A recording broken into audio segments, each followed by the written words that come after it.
for the people who are on the ground and need to ensure that they get the education, they get the jobs, they have a lifestyle that will provide them with something while they remain and develop and become stronger in their parenting, in their culture base, in their language, in the song, in the dance, in the ceremony, and all of the things that make you something pretty special in this country. And we need to do the monitoring and evaluation, because I believe that with rights that we constantly push for goes responsibilities. And the responsibilities are that we speak for and act on behalf of other people.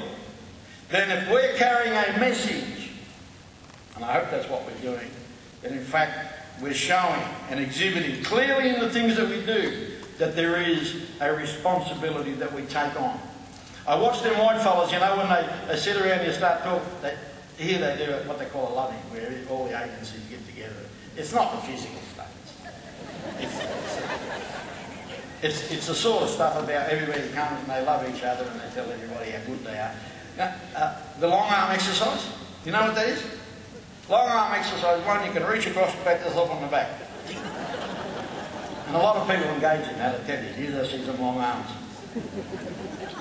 And it's about getting programs to perpetuate or continue the life of the organisation. Forget it. The organisation structure was built in the first place to provide the services going to help Aboriginal people. So what we need to do is to ensure that we don't get carried away and be ever vigilant about the fact that we're going after that program because it's going to help our mobs. Not because it's going to make sure that we continue to get money to pay administration, pay fees and rent and all of the rates and whatever, all those sort of things. Because it's not about perpetuation of the agency, it's about service delivery that's going to be a benefit to our people.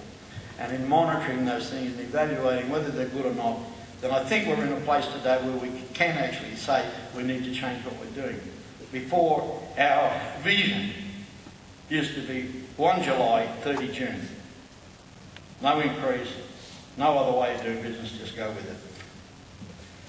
This one, rights. We have a voice. We cry for a voice. We demand a voice.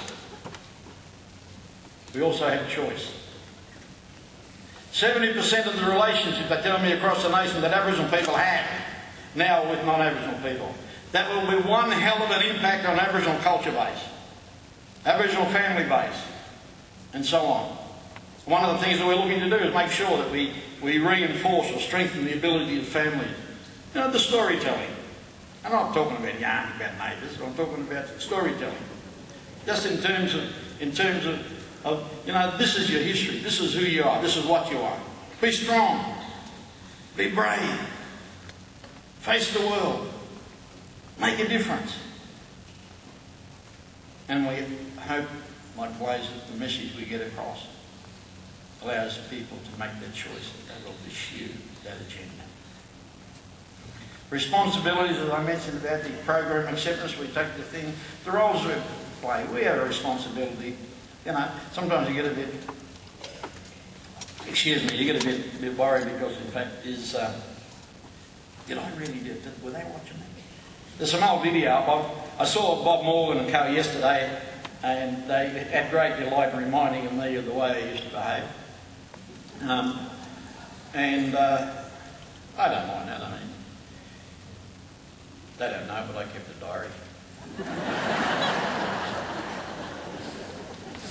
Of what they did.